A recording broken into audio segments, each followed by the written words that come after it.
Gérer le stress et l'anxiété, techniques pour les parents et les enfants.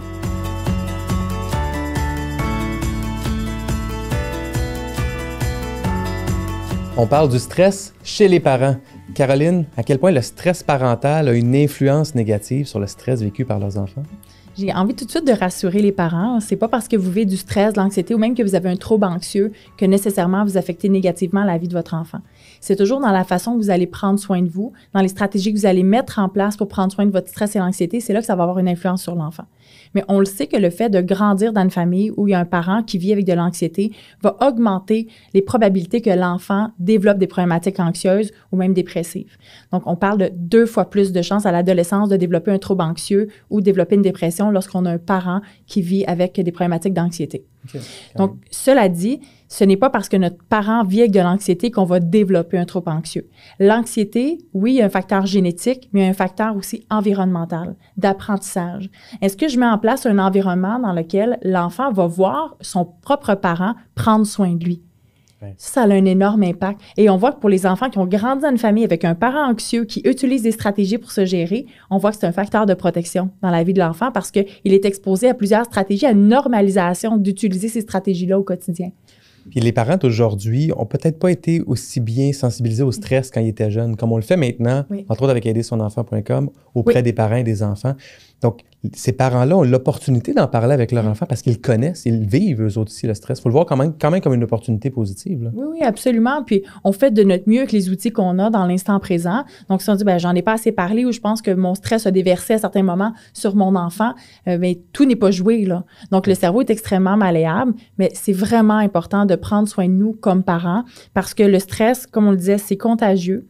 Le stress de l'enfant va être vraiment relié au stress du parent. C'est comme une éponge avec son parent. Puis si on prend l'exemple de maman Bambi dans la forêt, elle n'a pas besoin d'expliquer à Bambi que le chasseur est là. Dès qu'elle devient en hypervigilance, dès que la tête bouge, se tourne, Bambi devient alerté tout de suite. Donc, on est conçu génétiquement pour comprendre les signes que d'autres personnes autour de nous sont stressées, anxieuses parce que pendant des milliers d'années, ça nous a sauvé la peau des fesses dans la forêt.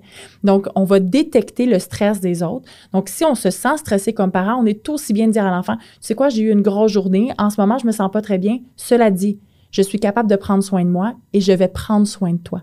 C'est ce que l'enfant a besoin d'entendre. Papa, maman se gère, puis il y a de la disponibilité pour me gérer aussi. Parce qu'on voudrait pas que ça envoie le message à l'enfant de « là, retiens ce que tu vis, le temps que papa, maman se reprennent en main. Quand il se reprendra en main, il pourra prendre soin de toi. » Parce que l'enfant va avoir cette stratégie-là de survie, de dire « je vais réprimer mes besoins pour que mon parent soit assez bien pour qu'il puisse revenir prendre soin de moi par la suite. » Donc, on veut pas que ce message-là soit envoyé à l'enfant. Caroline, est-ce que ça se peut que le stress de l'enfant ou de l'ado déborde aussi dans la vie du parent?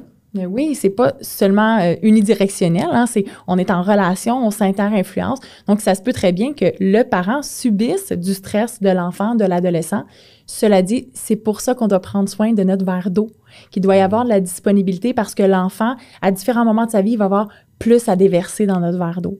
C'est quoi les outils concrets que tu as pour les parents, justement pour les aider à gérer leur verre d'eau puis à baisser la quantité de stress? Mais évidemment, il va y avoir tout ce qui touche l'hygiène de vie qu'on va aborder dans une prochaine capsule. Mais c'est important pour le parent de rester une priorité pour lui-même. Le parent en vient trop souvent à s'oublier, puis à penser que pour bien prendre soin de son enfant, il doit beaucoup investir son enfant, puis que lui, il prendra soin de lui quand il aura le temps, puis quand l'enfant ira mieux. Mais ce qu'on voit, c'est plus ça va être au quotidien des petites stratégies qu'il va mettre en place, qu'il va garder, qui va maintenir le niveau du verre d'eau plus bas, c'est ça qui va être le plus aidant pour l'enfant. Donc concrètement, de se réveiller par exemple quelques minutes avant son enfant.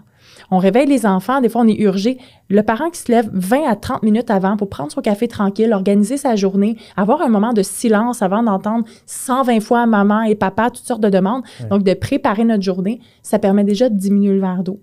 D'avoir des moments à l'horaire où on est une priorité. Donc, d'avoir un 15-20 minutes où là, je m'en vais marcher, là, je m'en vais courir et de ne pas se sentir obligé de tout le temps impliquer les enfants.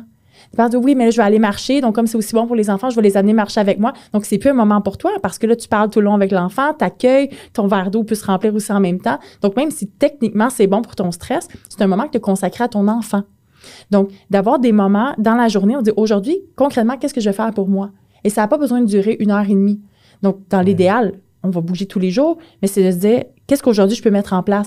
Lire un chapitre d'un livre que j'aime, lire 2-3 pages avant de revenir de l'école quand je me stationne à la maison avant de rentrer, de retrouver ma famille, écouter 2 chansons que j'aime, prendre le temps de respirer. Quand je vais chercher mes enfants à l'école, je me stationne moi, dans le bas de la côte pour avoir le temps de rentrer dans mes bottines de maman. Là, moi, j'ai le travail qui me roule dans la tête. Puis là, j'arrive à l'école en mode maman au travail. Donc, maman au travail, elle va vite. Donc, j'ai pas envie d'imposer ça à mes enfants. Donc, d'avoir des transitions qui permettent aux parents, justement, de s'ajuster puis de mieux gérer son niveau de stress. Génial. Merci, Caroline. Merci, Carlo.